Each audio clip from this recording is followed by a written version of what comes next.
할렐루야. 오늘은 성막과 교회의 5번째 시간입니다. 제목을 다 같이 한번 읽어보겠습니다. 시작. 하나님의 비밀 처소의 실체. 좀 거창하죠? 네, 여러분, 이 세상에서, 아니 이 온 우주에서 가장 비밀스러운 장소가 어딘지 아십니까? 온 우주에서 가장 들어가기 힘든 장소가 어딘지 아십니까? 그 해답을 오늘 설명을 드리려고 그래요. 거기가 어딘지를 여러분에게 소개드리고, 또 그 안에 가장 비밀스러운 장소, 온 우주에서 가장 들어가기 어려운 장소 속에는 무엇이 있을까? 그것이 궁금하죠. 그 내용들, 그것을 성령님의 인도하심으로 오늘 살펴보는 시간을 갖기로 하겠습니다. 디모데전서 6장 16절에는 다 같이 읽어보겠습니다. 시작. 오직 그에게만 죽지 아니함이 있고 가까이 하지 못할 빛에 거하시고 어떤 사람도 보지 못하였고 또 볼 수 없는 이신이 그에게 존귀와 영원한 권능을 돌릴지어다. 아멘.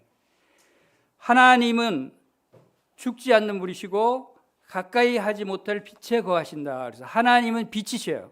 하나님은 빛에 거하시는 분이셔요. 근데 그 빛에 가까이 할 수 없다는 거예요. 모든 사람이 가까이 할 수 없어요. 왜냐하면 모든 사람은 바로 어둠 가운데 있기 때문에, 죄인들이기 때문에. 그리고 어떤 사람도 보지 못했어요. 하나님을 본 사람은 없어요. 그리고 볼 수 없다고 말씀하십니다. 하나님 볼 수 없어요. 그렇기 때문에 하나님이 임재해 계시는 곳이 바로 가장 그 비밀 처소가 하나님이 임재하신 곳인데, 그것이 성막이에요. 성막 속에 가장 깊숙한 비밀 장소인 지성소에 하나님이 계셔요. 근데 그것에 아무나 볼 수 있다고요? 본 사람이 있다고요? 없다는 거예요. 그 비밀스러운 장소를 하나님께서 우리들에게 공개하시는 거예요. 놀라운 일이 벌어지는 거예요. 여러분, 이 비밀 장소를 여러분 공개하는 것을 잘 살펴보시길 바랍니다. 이건 특권이에요. 이건 아무나 볼 수 있는 것이 아니에요. 성령님 인도하심이 아니면 볼 수 없는 특별한 권리를 여러분들이 받으셨다는 것을 여러분들이 생각하시기 바랍니다. 그래서 우리가 하나님께 존귀와 영원한 권능을 돌릴 수 있는 이유는 바로 이러한 절대자가 계시는 창조주 하나님께서 바로 우리를 초청하신다는 것을 알 수가 있습니다. 왜 우리의 구원은 자주 흔들리고 있습니까? 왜 여러분 믿음이 자꾸 흔들리죠? 하나님의 비밀 처소인 지성소에 무엇이 들어가 있는가? 오늘 여기에 질문에 대한 답을 찾아보는 시간입니다. 여러분 기억하시기 바랍니다. 어떻게 그 지성소에 들어갈 수 있는가? 아무도 들어갈 수 없다고 그러는데 어떻게 들어가냐요? 하나님께서는 그 길을, 그 방법을 우리에게 가르쳐 주시는 겁니다. 성막의 지성소의 실체는 무엇입니까? 여러분의 영적 기초는 어디에 뿌리를 내리고 있습니까? 이런 것들을 우리가 잘 알지 못하면 우리의 구원은 자꾸 흔들리는 거예요. 구원이 흔들리고 믿음이 약해지고 의심이 가는 이유들이 바로 여기에 뿌리가 내리지 않기 때문에, 이 지성소를 알지 못하기 때문에, 하나님을 알지 못하기 때문에 우리가 믿음이 흔들리고 약해진다는 것을 알 수 있습니다. 인간이 어떻게 거룩하신 하나님 앞에 설 수 있는가? 설 수 없어요. 인간은 하나님 앞에 설 수 없어요. 그러나 하나님께서는 특별히 은혜를 베푸셔서 새롭고 산 길을 보여주셨어요. 그 길을 여러분이 오늘 찾는 시간이 되시기를 바랍니다. 왜 예수님이 피를 흘리셔야만 했는가? 그 이유를 여러분 아십니까? 왜 꼭 피를 흘려야 되는가? 왜 십자가에 죽으셔야 했는가? 왜 예수님이 십자가에 죽지 않으면 우리가 구원받지 못하는가? 그 이유를 여러분 아십니까? 그 근본 원인을 아십니까? 그것이 오늘 이 지성소를 통해서 여러분들이 배울 수 있는 사실입니다. 이 질문에 대한 완전한 해답이 바로 오늘 배우는 이 지성소 안에 담겨져 있다고 하십니다. 이 세상에서도 가장 중요한 보물이 담겨있는 금고를 아주 깊숙한 곳에 완전 철벽 보안을 장치를 해서 보관을 하죠.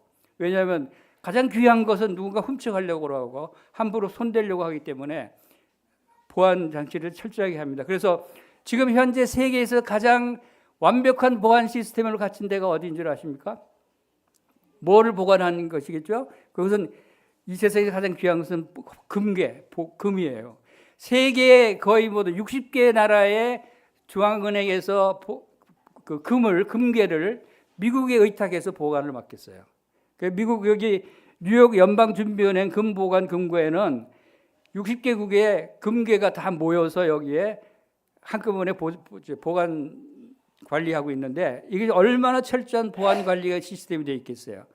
지하 24m의 뚫고 암벽청에 위에는 군인들이 경비를 서고 철통 같은 최첨단 보안 시스템을 갖춰서 절대로 아무나 못 들어가게 시스템을 갖춰놨어요. 단지 허용된 사람들만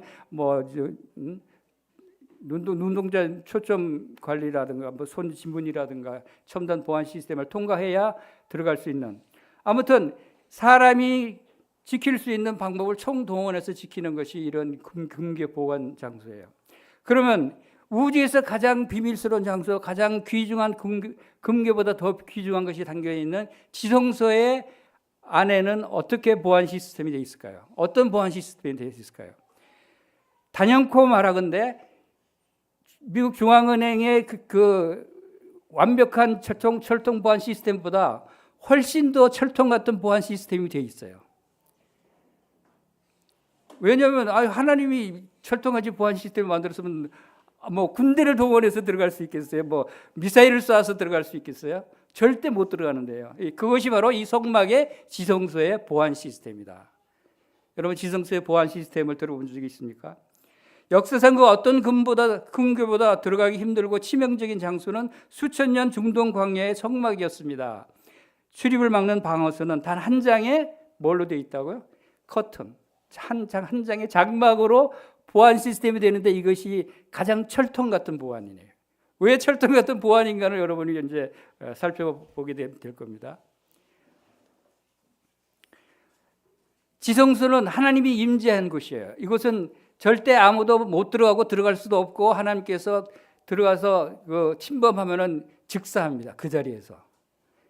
완벽한 빛으로 가려진 궁극의 비밀 공간이 바로 이 지성소입니다. 절대적인 공간이라는 것이죠. 허락 없이는 들어갈 수 없고 현대의 VIP룸이나 군사구역과는 차원이 다른 준비가 되지 않은 자가 닿으면 즉시 파괴되는 압도적인 에너지가 뿜어나오는 장소예요. 실제로 거기에 발만 들여놓으면 즉사해버려요. 그 어떤 무기로도 할 수 없는 일이죠. 양쪽에 거대한 힘으로 당겨서 찢어지지 않는 두꺼운 장막 뒤에 숨겨진 궁극의 진리가 있는 방이 지성소예요. 이것이 바로 휘장, 앞에 막고 있는 휘장이 말이 양쪽에서 묶고 달려도 찢을 수 없는 그러니까 완벽한 방탄 시스템이다는 것입니다. 그래서 히브리서 10장 19절에서 20절에는 그러므로 형제들아 우리가 예수의 피를 힘입어 성소에 들어갈 담력을 얻었나니 그 길은 우리를 위하여 휘장 가운데 열어놓으신 새로운 살 길이요 휘장 곧 그의 육체니라 라고 예수 그리스도께서 십자가의 보혈을 통해서 죄값을 치르고 죽으실 때 이 휘장이 위에서부터 아래로 찢어지는 역사적인 사건이 일어나는데 그 일이 휘장 가운데 열어놓으신 새로운 살 길을 열어놓은 일이 얼마나 대단한 일인가를 우리가 생각할 수 있어요. 이건 역사적인 사건이에요. 왜냐하면 휘장문을 열었다는 것은 하나님의 임재 가운데 들어올 수 있도록 허용했다는 것입니다. 그것은 어떤 무기를 동원해서도 들어갈 수 없는 철통 같은 방어 시스템을 열어놓았다는 거예요. 이것은 대단한 사건이라는 것이죠. 그것은 절대적 공의로부터 인간을 보호하는 15cm 물리적 차단벽. 이것은 휘장이 실로 4가지 실로 자수를 하고 엮어서 만든 것이 휘장인데 휘장의 천막이지 말하자면 천막의 두께가 15cm라는 거예요. 여러분 생각해 보세요. 천막이 그냥 얇은 천막이 아니라 두께가 이 정도 되는 15cm 두께가 휘장의 두께예요. 이것을 누가 뚫을 수 있겠어요? 누가 끊을 수 있겠어요? 근데 이 두꺼운 휘장이 예수님이 십자가에 죽으실 때 위에서부터 아래로 쫙 찢어졌다는 거예요. 이것은 사람으로는 할 수 없는 일이 이루어졌다는 것을 우리가 볼 수가 있죠. 그래서 절대적으로 완벽한 빛과 결함을 가진 어둠이 중간지대 없이 부딪히면 어둠이 즉시 소멸됩니다. 즉 안쪽의 지성소에는 하나님의 영광의 빛이 있어요. 이쪽 바깥의 세상에는 어둠이 있어요. 죄가 있어요. 어둠과 빛을 분리시켜주는 차단막이 바로 이 시장이에요. 그래서 이것은 마치 방사능 차단벽처럼 방사능 차단벽을 철거를 하면은 방사능이 피폭되면은 그 자리에서 사람들이 죽습니다. 그와 같이 하나님의 영광의 빛 가운데 사람들이 나타나면 그 자리에서 죽어요. 실제로 죽은 일들이 있어요. 이러한 엄격한 보안 시스템이 되어 있는 것이 바로 이 지성소다. 그런데 여기에 들어갈 수 있는 규칙이 하나 있어요.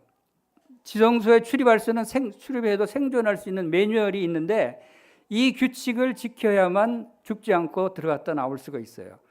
하나님께서는 이 은혜의 길을 열어주신 거예요. 그래서 첫 번째 조건은 뭐냐면 오직 대제사장 한 사람만 들어가라.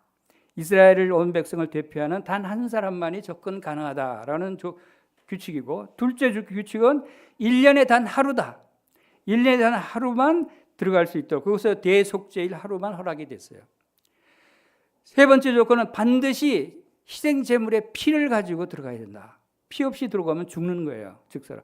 이 규칙 중에 한 가지라도 어기면은 그 사람은 들어가자마자 죽어버려요. 그만큼 완벽한 방어 시스템이죠.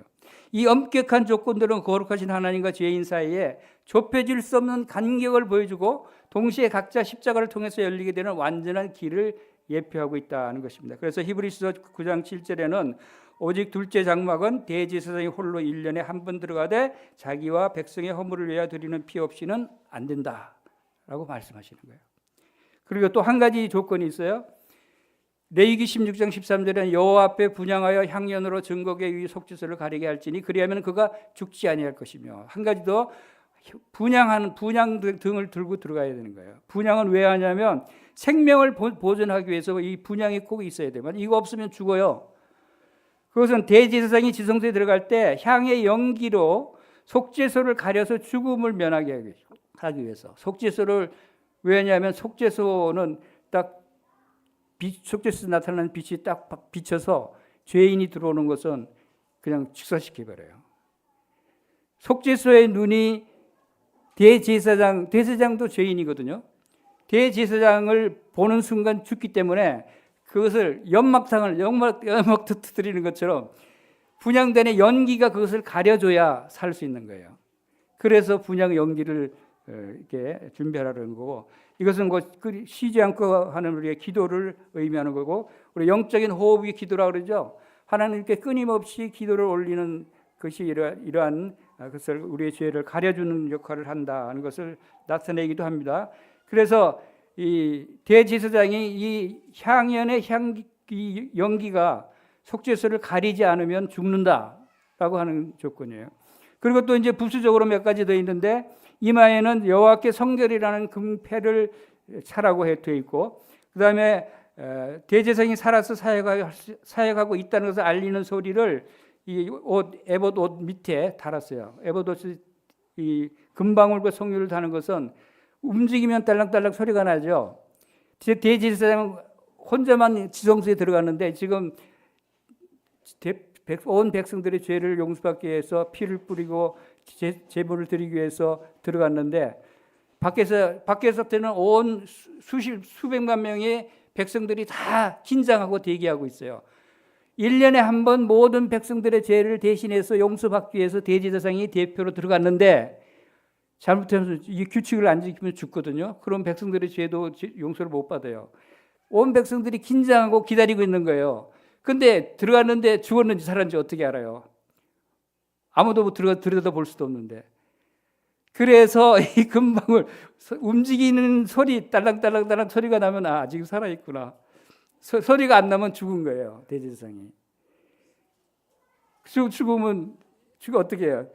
그래서 내려오는 전설에 의하면 발에다 줄을 매달아서 소리가 안 나면 죽었구나 하고 줄을 당긴다고 당겨서 꺼낸다는 얘기가 있습니다. 그건 성경에 나오진 않은 얘기인데, 자, 이 정도로 엄격하고 완벽하게 준비하고 조건을 지켜야 된다라고 하는 것을 알 수가 있고, 또 대속죄일에 이와 병행해서 또 한 가지 하는 일은 뭐냐면 2마리 염소를 택해서 한 마리는 피를 속죄소에 뿌릴 피를 흘리기 위해서 잡아서 피를 받고 번제를 드리고 한 마리는 아사셀 염소라 그래서 광야로 보냅니다. 그것은 대제사장이 두 손으로 염소 머리에 이제 백성들을 대표해서 안수를 합니다. 백성들의 모든 죄를 다 고하고 이 염소에다 짊어지고 다시 돌아올 수 없는 먼 광야로 보내서 돌아올 수 없는 지역까지 가면은 이제 거기 버려두고 오는 거예요. 그래서 백성들의 모든 죄가 다 멀리 이제 가버렸다, 돌아오지 않는다라고 하는 것을 의미하는 그런 행사를 하는 것입니다. 그래서 우리의 죄는 단순히 가려지기뿐만 한 게 아니라 하나님 앞에서 완전히 제거되고 멀리 옮겨졌다는 것을 예표하는 거예요. 동이 서에서 먼 것 같이 우리 죄를 멀리 옮겨주셨다는 말씀이 바로 이런 의미예요. 동이 서에서 먼 거 얼마나 멀어요. 만날 수 없는 지역이죠. 그래서 레위기서 16장 21절에 아론은 그 두 손으로 살아있는 염소의 머리에 안수하여 그 죄를 염소의 머리에 두어 미리 정한 사람에게 맡겨 광야를 보내라 라고 하는 말씀을 기록해 놓으셨다는 것입니다. 자, 이제 지성소 안에 보물 상자가 있어요. 그게 뭐죠? 언약궤. 이게 굉장히 중요해요. 그 지성소의 언약궤가 가장 중요한 보물 상자이죠. 금괴죠. 완전히 금으로 돼 있어요. 금괴예요, 말 그대로. 근데 세 가지 그 금괴 안에 달랑 세 가지 보물이 들어 있어요. 금으로 가득 찬 게 아니에요. 금은 보화가 있는 게 아니에요. 뭐가 있어요? 항아리 속에 만나를 담은 항아리, 아론의 쌍난 지팡이, 십계명 돌판. 이건 별로 가치도 없는 것들인데 왜 이렇게 귀중하게 보관을 하고 있을까? 가장 우주에서 가장 중요한 비밀스러운 장소에 가장 엄격한 보안 시스템을 갖춘 이 지성소 안에 좀 실망이 가지 않아요? 왜 이 세 가지를 뒀을까? 여기에 깊은 하나님의 뜻이 있어요. 이것을 알지 못하면 우리가 구원의 원리를 알지 못하는 거예요. 인간의 본성을 실패하는 난타시 증명하는 세 가지 역사적인 증거물이 들어가 있는 거예요. 여러분, 이 세 가지 증거물의 공통된 부분이 뭔지 한번 생각해 보세요. 이 세 가지 만나가 담긴 항아리, 쌍난 지팡이, 십계명의 돌판, 이 세 가지 공통된 이 점들이 있어요. 거기 특징들이 뭐냐면 광야에서 식량이 없다고 불평하고 원망했던 백성들의 증거가 바로 이 만나에 담겨 있는 거예요.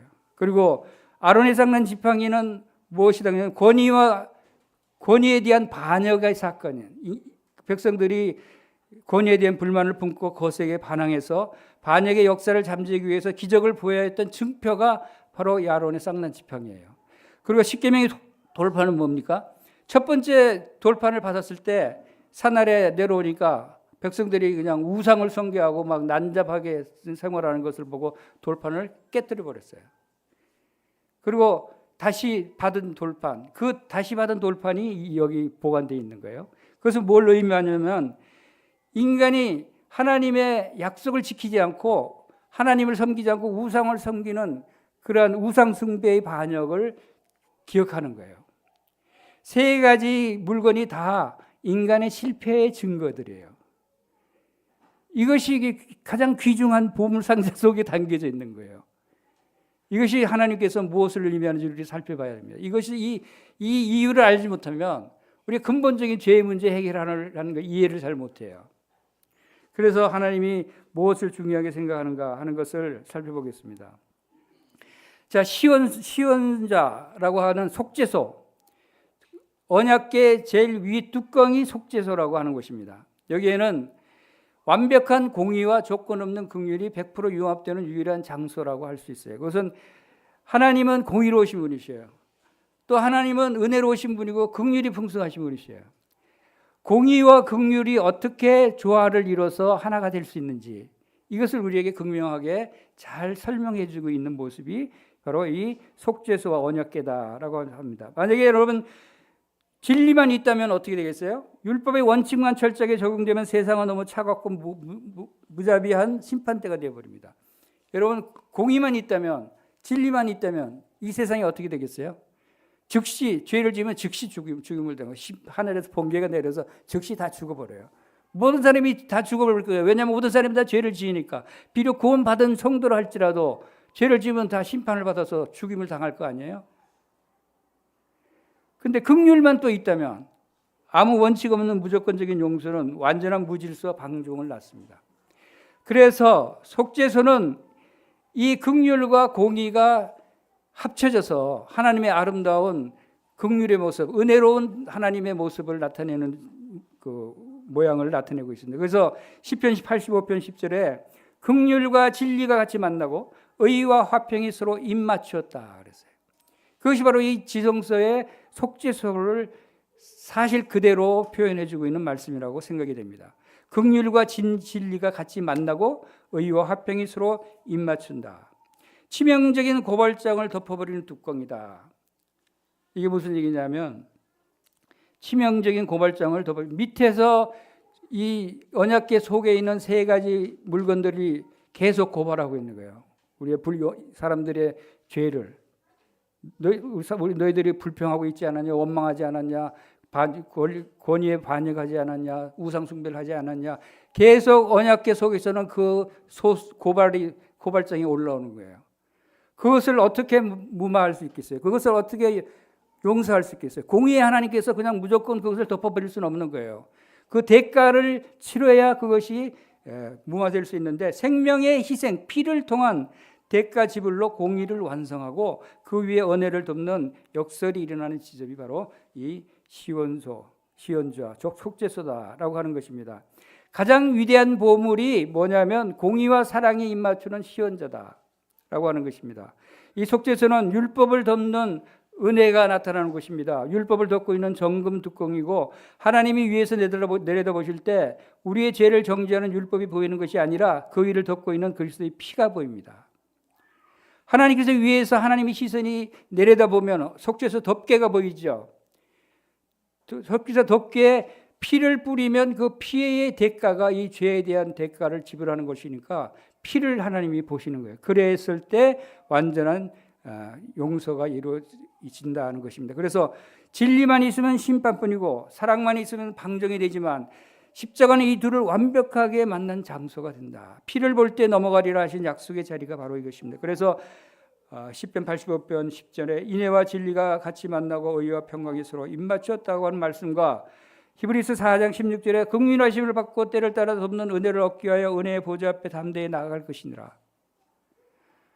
은혜의 보좌 앞에 담대히 나아가라는 거. 은혜의 보좌가 무슨 보좌입니까? 하나님의 보좌예요. 하나님의 보좌는 바로 이 지성소 안에 하나님의 임재 가운데 있는 것이 하나님의 보좌예요.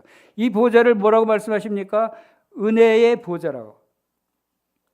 바로 긍휼하심과 은혜를 얻기 위해서 은혜의 보좌 앞에 담대히 나아갈 수 있느니라. 이것은 왜 이게 가능하죠? 그것은 바로 이 대제사장이 가지고 들어간 피, 속죄하는 피를 보고 하나님께서 용서하신다는 것입니다.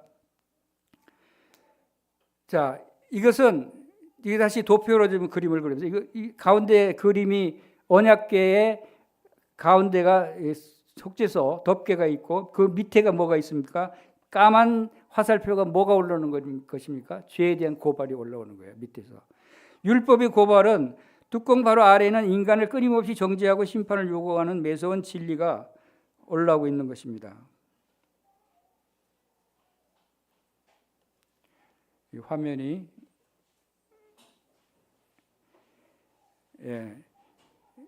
계속 밑에서는 고발장이 올라오고 있어요.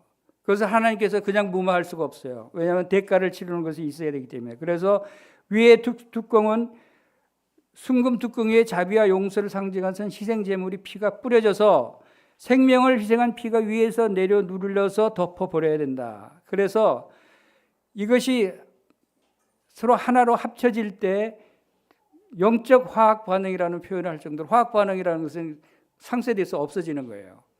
그래서 긍휼과 진리가 같이 만나고 의와 화평이 서로 입맞췄다는 의미가 바로 여기서 표현됐다는 것입니다. 그래서 히브리서 9장 12절에는 염소와 송아지의 피로 하지 아니하고 오직 자기 피로 영원한 속죄를 이루사 단번에 성소에 들어가셨느니라. 이 염소와 송아지의 피로 했을 때도 이게 용서가 됐어요. 그러나 이때는 1년에 한 번씩 반복해서 제사를 드려야 했지만 그 유효기간이 짐승의 피의 제사의 유효 기간은 딱 1년이었어요. 그래서 1년마다 대속죄일에 다시 들어가서 똑같은 행위를 해야 피를 뿌리고 용서를 구하고 나오고 또 1년 후에 또 왜 이렇게 반복해야 되죠? 바로 짐승의 피는 유효 기간이 1년밖에 안 되기 때문에. 그러나 예수 그리스도는 염소와 송아지의 피로 아니고 자기 피, 예수 그리스도의 피의 효력은 몇 년이죠? 잘하시네. 예수 그리스도의 피는 영원한 효력이에요. 완전한 속죄라고 그랬어요. 영원한 속죄를 이루셨다고 그랬어요. 그래서 예수 그리스도의 피를 갖고 이 속죄소에 들어가는 사람은 영원히 다시 피를 바칠 필요가 없다는 거죠. 예수님이 십자가에 다시 한번 죽으셔야 돼요? 아니에요. 예수님의 유효기간은, 예수님 피의 유효기간은 영원한 것이라는 거니까요. 그러니까 영원한 것은 다시 제사 드릴 필요가 없느니라 라고 말씀을 하시는 것입니다. 그래서 마스터 키는 바로 이겁니다. 육체의 찢어짐으로 새로운 살 길을 예수님께서 열어주셨다는 것입니다. 이것이 저는 이 휘장이 찢어짐으로써 지성소에 들어가는 길이 활짝 열렸다는 것은 인류 역사상 가장 위대한 사건이라고 생각이 됩니다. 가장 들어가기 힘든 그 비밀의 장소, 아무도 들어갈 수 없었던 비밀의 장소를 들어갈 수 있도록 활짝 열어놓았다는 것은 인류 역사상 가장 위대한 사건이고 가장 위대한 일이다. 사랑이다라고 생각이 됩니다. 여러분 이것을 믿으시면 여러분 담대히 예수님을 의지하고 하나님의 임재 가운데 빛 가운데 나갈 수 있어요. 그전엔 그것을 믿지 않고 나갈 때는 그냥 즉사하지만 예수님을 의지하고 예수님의 피를 마음에 품고 들어가면 죽지 않아요. 영원히 죽지 않아요. 영원히 살 수 있는 길이에요. 하나님과 동행하는 길이 바로 그 길이다는 것입니다. 그래서 휘장은 곧 그의 육체다라고 말씀하시는 것입니다. 히브리서 10장 20절에 그 길은 우리를 위하여 휘장 가운데로 열어놓으신 새로운 살 길이요 휘장은 곧 그의 육체니라. 로마서 3장 24절에도 그리스도 예수 안에 있는 성령으로 말미암아 하나님의 은혜로 값없이 의롭다 하심을 얻은 자 되었느니라. 이 말씀의 근거가 바로 이 지성소 휘장 사건이에요. 휘장 가운데 열어놓으신 새로운 살 길이 열린 거예요. 이것이 우리의 구원의 길이고 우리가 영생을 얻는 길이 여기에 열렸다는 것입니다. 여러분 이 사실을 잊지 마시기 바랍니다. 자, 육체 예법에 해결하지 못한 내면의 장벽이 있어요. 지금도 아직 이 문제를 해결하지 못한 그리스도인들이 있을 수 있다고 생각이 돼요. 여러분 잘 들어보시기 바랍니다. 뭐가 문제인지 다 해결됐는데 휘장은 완전히 찢어졌어요. 그럼에도 불구하고 주님 앞에 담대하게 나오지 못하는 사람들은 뭐가 문제인가? 그걸 생각하셔야 됩니다. 그래서 히브리서 9장 9절에는 이 장막은 현재까지 비우니 이에 따라 드리는 예물과 제사는 섬기는 자를 그 양심상 온전하게 할 수 없나니. 현재까지 장막을 비유다 그랬어요. 지금 성막에 일어나고 있는 모든 일들이 바로 예수 그리스도에 관한 비유와 그림자였어요. 실체가 예수 그리스도예요.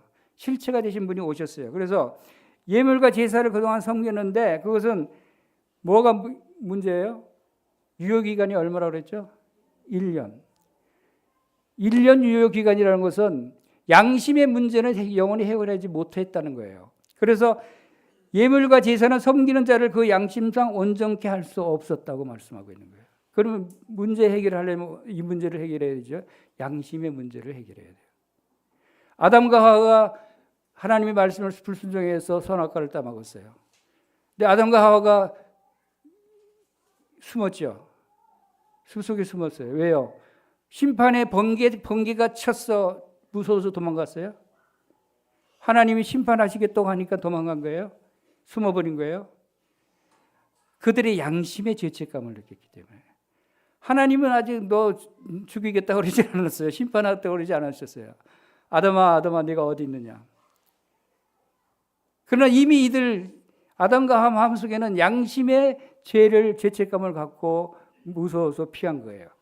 이 양심의 죄 문제가 해결이 안 되는 거죠. 여러분 구원받은 사람들이 왜 자꾸 주님을 떠나가고 주님 앞에 담대히 나오지 못하고 믿음이 흔들리고 합니까? 양심의 문제가 해결이 안 됐기 때문에. 예수님이 십자가에서 못 박혀서 나의 모든 죄를 용서해 줬다고 했는데 오늘도 내가 거짓말을 했어. 오늘도 내가 음란한 생각을 했어. 오늘도 내가 잘못 미워했어. 미워하는 것도 살인이라고 그랬고 음란한 생각하는 것도 간음했다고 그러고 했으니까 나도 아주 살인했네. 오늘도 간음했네. 양심상의 문제가 해결되지 않은 상태로 하나님 앞에 나오기가 부끄러운 거예요. 양심이 이런 문제를 해결하기 위해서 히브리서 10장 1절에는 율법은 해마다 늘 드리는 같은 제사로 나오는 자들을 언제나 온전하게 할 수 없느니라. 율법의 제사들은 온전하게 해결하지 못한다고 성경에도 말씀하고 있어요. 그래서 새로운 법이 필요하고 새로운 약속이 필요하고 새로운 바로 구원의 사역이 필요하다는 것입니다. 그래서 아무리 염소를 광야로 추방하고 웅장한 퍼포먼스를 벌이고 다음날 누군가를 미워하면 즉각 양심이 고발을 시작하는 것을 봅니다. 구원받았다고 하면서도 또 후회가 되고 내 양심의 죄의 문제가 자기를 자꾸 끌어당기고 뒤로 물러가려고 하는 생각들을 갖게 되죠. 그것은 끝없는 반복의 굴레가 계속되는 거예요. 외부적인 정결의 한계가 있는 것입니다. 그것은 짐승의 피는 겉으로 드러나는 행동과 의식적인 정결을 위한 임시 방편일 뿐입니다. 구약의 성막의 제사들은 임시 방편뿐이에요. 해결 불가능한 숙명이 넌 또 잘못했어. 너는 자격이 없어. 너 같은 사람이 어떻게 구원받았다고 할 수 있어. 너 같은 사람이 어떻게 성도라고 할 수 있어. 너 같은 사람이 어떻게 말씀을 가르칠 수가 있어. 이러한 양심의 가책을 자꾸 우리를 부추기는 경우가 있습니다. 인간의 가장 깊은 내면적 양심에 깊이 뿌려진 본질적인 죄책감은 지워내지 못하고 있는 것이 바로 양심의 문제를 해결하지 못하는 것이다. 그것은 어떻게 해결할 수 있는가 하는 것입니다. 히브리서 10장 17절에 그들의 죄와 그들의 불법을 내가 다시 기억하지 아니하리라 하셨으니라고 했습니다. 주님은 죄와 불법을 다시 기억하겠다고 그랬어요? 안 하겠다고 그랬어요? 누가 이렇게 말씀하신다고요? 하나님이 나 너희들 죄 기억 안 해. 너희들이 불법을 범했지만 그건 나 기억 안 할 거야. 그런데도 여러분 자꾸 하나님이 기억하시겠지. 하나님이 내가 잘못 생각하고 있는 이 악한 것들도 다 기억하실 거야. 그러면 어떻게 되는 거예요? 자, 존 넬슨 다비는 만일 창조주가 희생의 피를 보시고도 인간의 결함을 여전히 보신다면 그것은 희생의 가치를 무시하는 것이다라고 얘기했어요. 하나님이 희생의 피를 보고 용서했다고 말했는데도 그것을 말했는데 우리가 그것을 무시하고 희생 가치가 완전하지가 않다고 생각한다면 하나님을 무시하는 것입니다. 창조주가 이미 그 대가를 인정하시고 더 이상 우리의 실패를 기억하지 않으신다면 우리 역시 스스로의 죄책감에 갇혀 그것을 끊임없이 묵상하지 않는 것이 참된 믿음이다라고 합니다.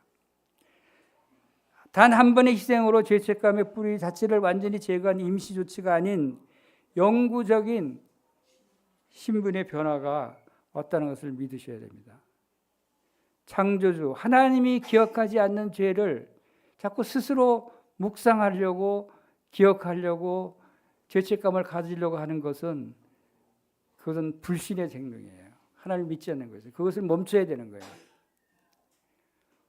완전한 속죄라는 걸 믿지 않으시는 거예요. 완전히 온전케 됐다는 사실을 믿지 않는 거예요. 완전히 거룩하게 됨을 받았다는 사실을 믿지 않는 거죠. 그렇지 않아요. 성경 말씀은 분명히 어렵게 기록되지도 않았어요. 완전한 속죄를 이뤘다. 다시 죄를 위해 제사 드릴 필요가 없다. 내가 너희 죄를 다시는 기억하지 않겠다. 어려워요, 이 말이. 그러면 아멘 감사합니다. 아이고 하고 자기도 그렇게 생각하는 것이 믿음이에요. 참된 믿음은 하나님의 선언하시는 것을 동의하는 것이 참된 믿음이다라고 존 넬슨 다비가 얘기했어요. 하나님이 피를 보시고 죄를 생각하지 않으신다면 나도 그렇게 생각하는 것이 곧 믿음이다라고 다비는 얘기했어요. 그렇지 않아요. 믿음이 별거 아니에요. 믿음을 이론적으로 이렇게 설명할 필요가 없어요. 하나님이 말씀하신 것을 나도 그렇게 생각하면 되는 거예요. 그것이 믿음이에요. 내가 마음을 굳게 잡고 그냥 흔들리지 않게 잡고 열심히 노력해야지 하는 게 믿음이 아니라 하나님의 말씀을 그대로 하나님의 생각을 그대로 내 생각으로 받아들이는 거예요. 하나님이 피를 보시고 여러분의 죄를 생각하지 않는데요, 이제. 왜냐하면 그 피값을 예수님 십자가에서 다 갚으셨기 때문에. 생각하지 않으신다고 했다면 나도 그렇게 생각하는 거예요. 나도 이제 나도 생각하지 말아야지. 하나님이 생각하지 않는데 왜 나는 생각하려고 그래요? 이것이 믿음이다. 구원의 근거는 나의 변덕스러운 감정이나 매일 흔들리는 양심의 상태에 있지 않다는 것입니다. 우리의 감정은 흔들려요. 이랬다 저랬다 할 수 있어요. 믿음이 좀 후퇴할 수도 있어요. 그러나 이런 것이 연약할 때 후퇴하고 의심하게 되는 것입니다. 최고의 재판관이신 하나님이 이미 너희 죄는 사라졌다라고 선언하셨다면 내 안에 가짜 죄책감에 속지 않고 그 선언에 동의하는 그것이 참된 믿음입니다. 뭐라고요? 내 안에 가짜 죄책감이라고 그랬어요. 내 안에 가짜 죄책감. 여러분이 양심이, 그래도 난 양심이 있지, 그래도. 하나님이 아무래도 다 용서하셨다 그래도 나도 양심이 있지. 조금이라도 나도 죄책감을 가져야지. 사람들은 양심을 잘 따져요. 너 양심이 있어? 양심을 중요하게 생각해요. 근데 그 양심이 가짜 양심이라는 거예요. 자기의 죄책감을 갖는 것은 실제로는 죄책감을 가질 필요가 없는데 갖고 있는 건 가짜다. 이게 존 넬슨 다비가 얘기한 거예요. 우리를 가로막는 진짜 해장은 자격 없음을 외치는 내면의 양심이다. 이것이 바로 우리 내면의 양심에서 난 완전한 속죄를 받을 자격이 없어. 내가 정말 이렇게 나쁜 생각도 가끔 하고 가끔 나쁜 것도 보고 거짓말도 하고 내 욕심도 차리고 하는데 하나님은 다 이 마음을 다 보시니까 나를 정죄하실 거야. 나는 자격 없는 자야 라고 양심이 생각하는데 그것은 하나님 앞에 큰 잘못이라는 거죠.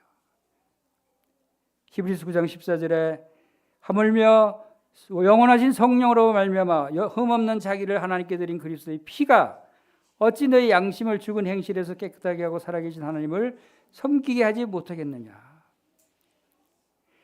염소와 송아지의 피, 짐승의 피로 이스라엘 백성들의 죄를 1년 동안 용서해서 잊어버리게 하신 그 하나님이 이제 염소와 송아지의 피가 아니고 성령으로 말미암아 흘린 흠없는 자기를 하나님께 드린 하나님의 아들 예수 그리스도의 피가 여러분의 죄를 용서했다면 어찌 여러분의 양심을 죽은 행실에서 깨끗하게 하시고 살아계신 하나님을 깨끗한 마음으로 온전한 거룩함으로 섬기게 못하겠느냐라고 하시는 거예요. 이 문제를 해결하지 못하는 많은 그리스도인들이 실패하고 뒤로 물러가고 예배드리러 나오려고 하는 마음을 자꾸 접고 뒤로 한 걸음씩 앞으로 나가야 할 사람이 한 걸음 뒤로 자꾸 물러가려고 하는 그러한 불성실한 모습을 보인다는 것입니다. 하나님께로 나아가는 것을 막는 실제적인 장벽은 더 이상 예루살렘 특정 건축물에 존재하지 않습니다. 이게 무슨 말입니까? 물리적인 공간은 이제 해방이 됐어요. 하나님께 나아가는 것을 막는 장벽, 그 휘장은 그 15cm 두께의 완벽한 휘장은 이제 더 이상 하나님께 나아가는 길을 가로막는 방해물이 되지 못한다는 겁니다. 이제 뭐가 문제냐면 그 휘장 대신에 다른 휘장이 생겼어요. 경관 내면에 진짜 찢어져야 했던 것은 진짜 찢어져서 갈라져야 했던 것은 천 쪼가리가 휘장 같은 것이 아니라 우리 마음속에 견고하게 쳐져 있는 나는 절대 자격이 없다는 양심의 가책이 문제예요. 지금 이 문제를 많은 그리스도인들이 안고 있어요. 그래서 성장하지 못하고 자꾸 뒤로 물러가고 있는 거예요.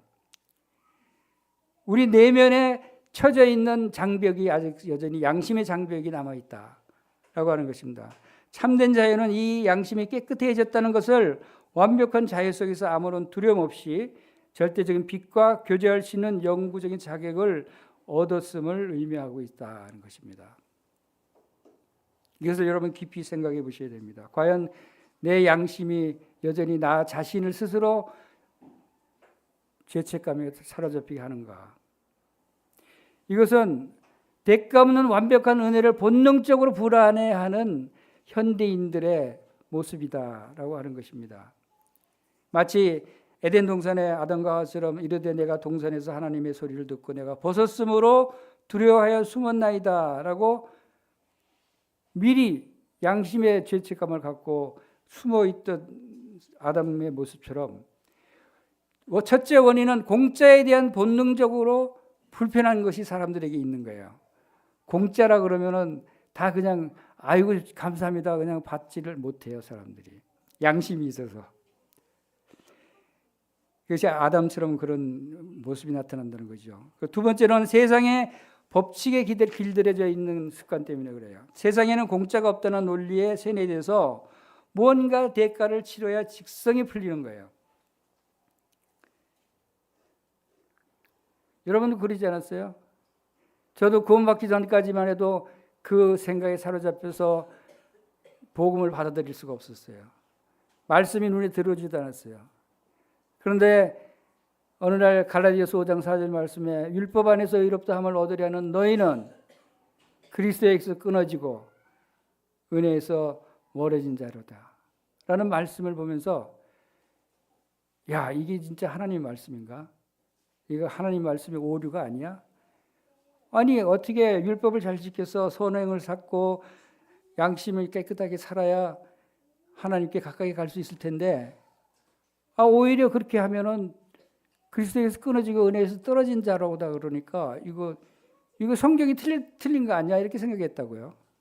근데 사실은 내가 틀린 거죠. 하나님의 뜻을 하나님의 말씀의 뜻을 모르고 있었던 겁니다. 근데 우리 생각에는 그래요. 뭔가를 내가 선을 행하고 뭔가 노력을 해서 하나님께 선한 칭찬을 받는 일을 해야 하나님께서 나를 구원해 주시고 나에게 은혜를 베푸시지 내가 아무것도 한 것이 없는데 에이 나도 양심이 있지 그런 생각을 대부분의 사람들이 가지고 있어요. 그리고 또 세 번째는 완벽주의에 대한 강박한 마음이 있어서 그래요. 끊임없이 선행의 마일리지를 쌓고 선행의 마일리지가 여러분 마일리지 얼마나 쌓았어요? 마일리지 많이 쌓으면 뭐 비행기라도 공짜로 타고 다니죠.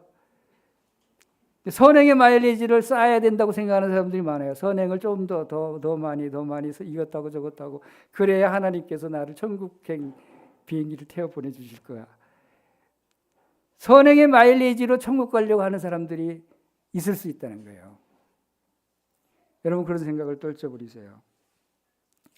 스스로 완벽해져야만 빛 앞에 설 자격이 생길 것이라는 양심의 굴레에 스스로 가둬버리는 것입니다. 완벽해야 된다. 철저하게 완벽해야 된다. 이게 율법주의가 바로 그런 사람들이에요. 우리 인간은 완벽할 수가 없어요. 구원받은 성도들이랄지라도 완벽할 수가 없어요. 그걸 완벽해야 된다고 요구하는 것은 바로 이러한 오류를 범하고 있는 거예요. 왜냐하면 공의와 은혜와 긍휼이 서로 합쳐져서 지성소의 시온자에서 우리에게 구원을 허락하시고 영생의 길을 허락하신 하나님께서 공의와 은혜가 서로 조합을 이뤄서 하나가 되어야 된다는 거예요. 하나님은 공의로우신 분이시지만 여전히 하나님은 사랑의 하나님이시고 은혜로운 하나님이시고 긍휼이 풍성하신 하나님이시다 라고 하는 것을 잊지 말아야 되는 것입니다. 그래서 이 휘장이 위에서부터 아래로 찢어졌다고 말씀드렸습니다. 근데 이거 몇 번 찢어졌어요? 지금까지? 한 2번 찢어졌어요? 단번에라는 말이 중요합니다. 단번에. 역사상 이 위대한 사건은 단 한 번 일어났어요. 2000년 전에 예수님 죽으실 때 한 번 찢어지고 나서 그 후에 다시 또 착 붙어서 다시 또 찢어야 되는 일이 절대로 일어나지 않는 거예요. 단 한 번 찢어진 건 찢어진 상태로 영원히 지속되는 거예요. 예수님 십자가에 죽으시는 순간에 말들이 이 휘장이 얼마나 튼튼한 건 말들이 양쪽에서 끌어당겨도 안 끊어질 정도로 견고한 그런 휘장이었다는데, 그것이 칼로 벤 듯이 찢어졌다는 것은 하나님의 역사다, 하나님이 하신 일이다라고 하는 것을 우리가 알 수가 있는 것입니다. 인간이 사다리를 타고 억지로 올라가서 칼로 찢은 것이 아니고 하나님께서 친히 개입하셔서 절망적인 단절의 벽을 완전히 제거시켜 버린 것이다 라고 하는 것을 믿어야 하는 것입니다. 예수 그리스도는 대제사장이자 흠없는 희생 제물로 자신의 생명으로 내면과 양심 자체를 완전히 새롭게 하는 영원한 속죄를 단번에 이루셨습니다. 하나님의 말씀이에요. 근데 여기에 자꾸 자기 생각을 집어넣으려고 하는, 그래도 나는 자격이 없어. 그래도 나는 허물이 있어. 그래도 나는 문제가 있어. 이렇게 스스로 비하시키는 것은 겸손이 아니에요. 믿음이 없는 것이지. 그래서 물리적인 장벽보다 더 두꺼운 장벽이, 물리적인 장벽은 이미 2000년 전에 갈라지고 해결이 됐는데 아직도 해결이 되지 않은 양심의 장벽이 남아있다고 하는 것은 양심의 가책이라고 하는 것이 있다라고 하는 것을 우리가 기억해야 됩니다. 동물의 물리적인 필요는 겉의 행위는 씻어낼 수 있어도 내면의 자기 혐오와 죄책감을 박살낼 능력은 없었습니다. 무엇이요? 예수님의 피가요? 아니요. 동물의 물리적인 피. 동물의 피는 양심의 가책을 완전히 해결할 수 없었어요. 그건 사실이에요. 그러나 그래서 하나님이 새로운 실체가 되시는, 동물의 피에 실체가 되는 예수 그리스도의 피는 양심의 문제까지 온전히 다 해결해 놓으셨다는 것을 우리가 믿어야 되는 것입니다. 그래서 참 대제사장이신 예수 그리스도는 단번에 영원한 속죄를 이루셨다라고 하는 것입니다. 그래서 예수님은 동물의 피가 아닌 자기 자신의 피를 가지고 하늘 지성소에 들어가셨어요. 예수님이 아론 대제사장 계열을 따른 제사장들은 염소의 피를 가지고 지성소에 들어가서 속죄소 위에 뿌려서 1년 동안의 효력이 있는 죄사함을 받았지만, 예수님은 자신의 피로 어디로 가지고 들어갔냐면 이 지상의 성막이 아니라 하늘의 지성소, 하늘의 지성소에 들어갔다는 거예요. 그래서 동물의 피로 드렸던 것과 달리 하늘 지성소로 들어가서 하늘 지성소에서는 영원히 이 문제가 해결되게 하셨다는 것입니다. 그래서 다시는 죄를 위해서 제사 드릴 필요가 없을 만큼 완벽한 속죄를 이루셨고, 하나님의 시선은 지금 어디에 있습니까? 하나님의 시선은 예수님의 피를 보시고 죄를 기억하지 않으시겠다는 약속을 있는 그대로 받아들이는 것이 바로 이 하나님의 시선이다. 히브리서 9장 11절에서 12절은 오직 자기 피로 영원한 속죄를 이루사 단번에 성소에 들어가셨느니라. 자기 피로 영원한 속죄를 이루시고 단번에 성소에 들어가셨느니라. 이 성소는 어디 성소라고 말씀드렸죠? 하늘의 지성소. 단번이라는 것이 굉장히 중요합니다. 그렇죠? 한 번 들어가는 이 말씀은 영원한 효력을 갖고 있다는 것입니다. 그래서 이 보혈의 능력은 참으로 놀라운 것이다. 그래서 죄의 온전한 제거를 할 뿐만 아니라 양심까지도 온전히 정결하게 해결하셨다는 것입니다. 죄를 완전히 도말해 버렸을 뿐만 아니라 예수님은 우리의 죄를 단순히 덮어두는 것이 아닙니다. 우리를 거스리고 불리하게 하는 모든 빈 문서를 십자가에 못 박아 완전히 지워버렸습니다. 이건 법적인 용어예요. 완전히 법조문을 지워버렸다는 거. 법조문에서 지워버렸다는 것은 다시 거론할 필요가 없다는 것입니다. 그래서 양심의 자유는 그리스도의 보혈은 우리 양심을 죽은 행실에서 완벽하게 씻어냅니다. 이제 우리는 끝없이 정죄하는 죄책감에서 해방돼서 살아계신 하나님을 담대하고 기쁘시게 섬길 수 있는 자유인이 됐습니다. 아멘이십니까? 이것을 아멘해야 되는 것입니다. 마음속으로라도. 여러분이 진짜 이 말씀을 받아들이면 여러분 지금부터 양심이 깨끗해서 자유로워지는 것입니다. 골로새서 2장 14절에 우리를 거스리고 불리하게 하는 법조문을 쓴 증서를 지우시고 제하여 버리서 십자가에 못 박으셨다고 말씀하시고, 히브리서 9장 14절에 그리스도의 피가 어찌 너희 양심을 죽은 행실에서 깨끗하게 하고 살아계신 하나님을 섬기게 못하겠느냐? 섬길 수 있다라고 하는 뜻입니다. 그렇죠? 이 말씀을 여러분들이 기억하시기 바랍니다. 그래서 지금까지 우리가 배운 성막들은 옛 언약의 그림자였고 이제 새 언약의 실체, 그래서 하나님의 비밀 초소의 실체를 우리가 오늘 살펴보고 있는데, 실체가 바로 예수 그리스도다. 짐승의 피가 아니고 그리스도의 피고 1년짜리 제한적인 그런 속죄가 아니고 단번에 이룬 영원한 속죄라고 하는 것을 우리가 알 수가 있고, 외면적인 행위와 육체적인 정결 의식이 아니고 내면적인 양심의 가책과 죄책감으로부터 영구적인 해방을 가져다 주는 것이 새 언약의 실체라는 것입니다. 그 결과가 어떻습니까? 결과는 옛 언약에서는 극도의 공포 속에서 대제사장만 1년에 한 번 접근할 수 있는 지성소이지만, 이제는 예수를 믿는 누구나 언제나 당당히 은혜의 보좌 앞으로 나아갈 수 있습니다. 그런데 누구나 당당히 아무나 들어갈 수 있는 것은 아니에요. 그렇다고 누구요? 예수 그리스도의 피로 힘입어서 거듭난 구원받은 성도, 예수 그리스도의 피를 의지하고 하나님의 지성소에 나가는 사람은 휘장이 쫙 갈라진 사이로 자유롭게 나갈 수 있다 하는 것입니다. 여러분 놀랍지 않아요? 빛이신 하나님, 그 빛을 보기만 하면, 빛의 대면만 하면 죽어버리는, 모든 사람이 죽는 그 하나님의 빛 가운데 죽지 않고 담대히 나갈 수 있는 특혜를 받은 거예요. 이건 놀라운 변화 아니에요? 이게 우주에서 가장 비밀스럽고 가장 완벽한 보안 시스템이 갖춰져 있는 곳에 여러분들이 자유롭게 출입할 수 있는 특권을 가졌다는 거예요. 이런 믿음을 여러분이 갖고 계시기 바랍니다. 양심의 자유가 중요합니다. 이 양심의 자유는 우리를 더 이상 숨지 않습니다. 아담은 양심이 두려워서 숨었습니다. 우리는 죄가 단순히 가려진 것이 아니라 하나님께서 물론 우리 내면의 양심에도 완전히 제거됐습니다. 더 이상 형벌에 대한 두려움으로 하나님을 피할 필요가 없습니다. 감정이 아닌 믿음의 빛 가운데 서시기 바랍니다. 감정은 매일 변할 수 있어요. 그러나 변함없는 것은 우리의 영적인 신분은 변하지 않는다는 것입니다. 하나님의 시선에 동의하시기 바랍니다. 하나님의 생각에 동의하시기 바랍니다. 하나님의 말씀에 동의하시기 바랍니다. 그러면 여러분은 믿음으로 행하는 거예요.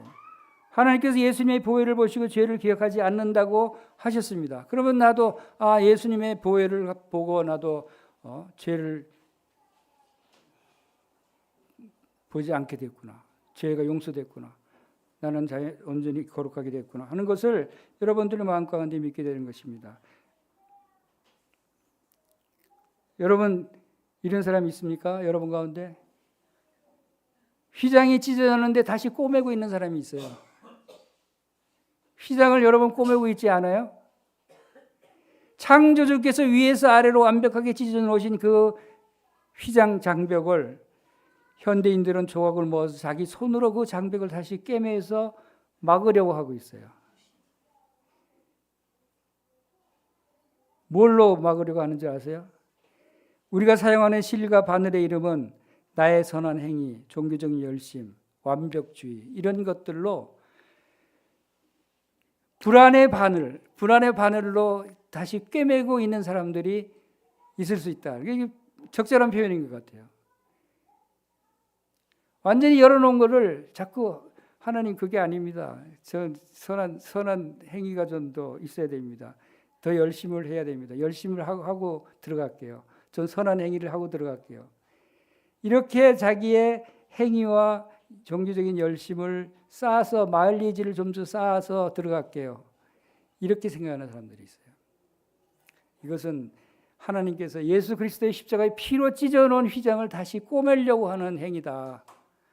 이것을 다 포기해야 돼. 나의 행위를 포기하고 종교적인 열심을 포기하고 완벽주의를 포기해야 온전히 자유함으로 빈손으로 하나님께 나가는 거예요.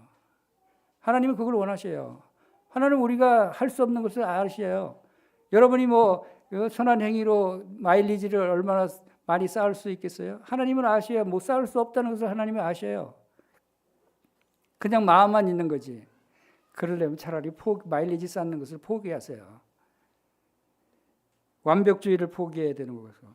내가 충분히 계류하고 죄값을 스스로 치려야만은 비로소 용납받을 자격이 생길 것이라는 끔찍한 착각, 이걸 끔찍한 착각으로 표현을 합니다. 이건 착각인데 끔찍해요. 이건 버려야 될 사항이에요. 도덕적인 강박감. 이런 것들이 있으면 안 된다는 거죠. 불안의 바늘을 내려놓고 열린 지성소로 나아가야 한다는 것입니다. 커튼은 이미 찢어졌어요. 그것을 다시 꿰매려고 하지 마세요. 여러분의 행위로, 여러분의 노력으로, 여러분의 불안으로 그것을 다시 가리려고 하지 마세요. 하나님 앞에는 온전히 다 열려져 있습니다. 여러분의 마음을 하나님은 다 자세히 살펴보고 계십니다. 여러분의 매일의 삶이 하나님의 비밀 권고예요. 이게 무슨 뜻이죠? 비밀 권고, 하나님의 지성소의 언약궤가 여러분의 이제 마음 속에 들어와 있는 거예요. 여러분이 그 속에 들어가 있는 거예요. 과거의 구약 지성소는 특정 장소, 특정 인물에만 허락된 굳게 닫힌 금고였지만, 그러나 이제 성령 안에서 시선과 의롭다 하심을 받은 여러분 자신이 바로 하나님의 성전이자 활짝 열린 지성소가 됐다는 것입니다. 여러분 움직이는 지성소예요. 움직이는 성막이에요. 걸어다니는 성막이라고 말씀드렸어요. 우리의 매일 발걸음이 하나님의 영광 임재가 머무르는 거룩하고 복된 동행이 되기를 소망합니다. 고린도전서 6장 11절에 주 예수 그리스도의 이름과 우리 하나님의 성령 안에서 씻음과 거룩한 그 의롭다 하심을 받았느니라, 받을 것이니라가 아니고 받았느니라고 분명하게 말씀하고 있죠. 그래서 비밀 권고의 중심이 뭐라고 그랬어요? 언약궤 안에 세 가지 보물이 있다고 그랬는데, 자, 지금까지 살펴본 것은 이 세 가지 보물의 가치라기보다도 우리 인간의 실패의 그 근본을 살펴본 것입니다. 그런데 왜냐하면 이 나름대로의 만나를 담은 금항아리와 쌍난 지팡이의 언약의 두 돌판도 사실은 보물이에요. 보물이고 우리가 영원히 잊지 말아야 할 보물이기 때문에 주님께서 여기에다가 보관해 주셨다고 봅니다. 이것을 통해서 우리가 실패한 기록을 기억하고 그 실패한 죄들을 속죄소에서 예수 그리스도의 피로 깨끗게 하신 놀라운 역사를 우리가 살펴봤어요. 이제 그 완전한 죄 가운데서 해방된 자로서의 삶이 바로 이 세 가지 보문을 통해서 교훈을 또 삼아야 될 부분을 말씀을 드리고 마치겠습니다. 만나를 담은 그 망아리는 우리의 영적으로 구원받은 성도들에게 매우 중요합니다. 그것은 생명의 떡 되신 예수 그리스도. 만나는 하나님께서 이스라엘 백성들을 광야에서 먹을 양식이 없을 때 하늘에서 직접 내려주신 양식이에요. 그래서 놀라운 기적과 같은 일이죠. 있을 수 없는 일이 일어난 거예요. 수백만 명이 있는 그 백성들의 먹을 양식을 매일매일 하늘에서 내려주셔서 먹게 하셨다는 것이 상상이나 됩니까? 근데 그 놀라운 일이 일어났다는 것이고, 생명 되신 예수 그리스도를 나타내고 예수 그리스도께서 우리의 영의 양식이 되셔서 매일매일 말씀을 통해서 영의 양식을 공급해 주시는 우리의 영의 양식을 주신다라고 하십니다. 그래서 요한복음 6장 35절에 예수께서 이르시되 나는 생명의 떡이니 내게 오는 자는 결코 줄이지 아니할 터요 나를 믿는 자는 영원히 목마르지 아니할 것이라. 예수 그리스도는 실체입니다. 성막의 실체고 지성소의 실체고 또 만날 담은 금항아리의 실체가 되신 우리 예수예요. 하나님의 비밀 처소의 실체가 바로 예수 그리스도가 되는 것입니다. 그리고 두 번째 보물이 뭐였어요? 아론의 쌍난 지팡이였어요. 아론의 쌍난 지팡이는 아론이 갖고 있던 지팡이였어요. 지팡이는 살아있는 나무예요? 죽은 나무예요? 죽은 나무예요. 죽은 나무. 죽은 나무에서 싹이 나고 꽃이 핀다는 게 상상이나 됩니까? 완전히 죽은 말라빠진 나무에서. 그래서 하나님은 놀라운 기적을 행하시고 이런 능력을 가지고 계시는 분이시다는 것을 나타내는 것이고, 하나님이 지정하신, 하나님이 부르신 그 대제사장의 권위를 다른 사람들이 반역하고 자기도 그 권위를 차지하려고 하는 그런 싸움이 일어났을 때 하나님께서는 하나님의 권위를 지키시고 하나님이 세우신 그 대제사장의 권위를 지키시고 그것을 증거로 보여주신 것이 바로 이 쌍난 지팡이다. 이것은 죽었던 나무에서 생명이 솟아난다는 것을 의미하는 것이고, 그것은 곧 부활의 능력을 나타내는 것이고, 그것은 예수 그리스도께서 십자가에 죽었다 사흘 만에 부활하신 부활 사건을 또 예표하는 것이다라고 하는 것을 봅니다. 그리고 또 한 가지는 이 반역을 일으켰던 고라 자손이 반역 사건에서 마땅히 그들을 다 죽여야 멸해야 되지만 그들을 살려주신 은혜의 징표가 되기도 한다는 것입니다. 그래서 이 세 가지 보물이 별거 아닌 것 같지만 굉장히 많은 다양한 교훈과 값진 가치들을 담고 우리에게 알려주고 있다는 것입니다. 그리고 십계명의 두 돌판도 마찬가지로 공의와 율법을 나타내는 하나님의 말씀을 의미하는 것입니다. 하나님께서 주신 약속을 의미하는 것입니다. 그러나 그 이스라엘 백성들이 이 약속을 깨뜨렸을 때 이 돌판도 깨졌고 다시 하나님께서 주신 십계명, 하나님의 말씀이 내가 나의 법을 그들 속에 주며 그들의 마음에 기록하여 나는 그들의 하나님이 되고 그들은 내 백성이 될 것이라는 예레미야 31장 33절 말씀처럼 이제 거듭난 성도들의 마음 속에 이제 돌판이 아니라 마음 속에 마음의 신비라 그러죠. 신비. 마음의 신비에 이제 하나님의 말씀을 새겨서 우리가 걸어다니고 움직이는 돌판, 움직이는 성막이 된 그런 삶을 살게 하신다는 것입니다. 그래서 삶으로 드리는 예배가 바로 여기에 담겨져 있다. 언약궤 안에 세 가지 성물은 우리가 오늘날 우리 사회를 향한 명확한 이정표가 된다는 것입니다. 만나를 통해서 경제적인 측면을 살펴보면 더 가지려는 탐욕을 버리고 약자와 제하를 나누는 삶을 살기를 또 교훈하고 있고, 지팡이를 통해서 관계를 또 나타내고 있는데 힘과 몽둥이로 굴림하는 것이 아니고 생명을 살리는 따뜻한 리더십이 우리에게 필요하고, 돌판을 통해서 가치관, 유행이나 타협에 흔들리지 않는 굳건한 말씀의 기준을 갖는 것이 필요한 것을 나타내고 있다는 것입니다. 그래서 신약시대 성도가 지향해야 할 예배의 삶 세 가지는 은혜의 보좌로 담대히 나아가야 한다 하는 것과 맑은 양심으로 드리는 예배, 그리고 세 번째 기도의 향연을 올리는 삶을 살 수 있도록 여러분들이 하나님께 감사하는 삶을 살기를 바라는 마음이 있습니다. 자, 기도하겠습니다.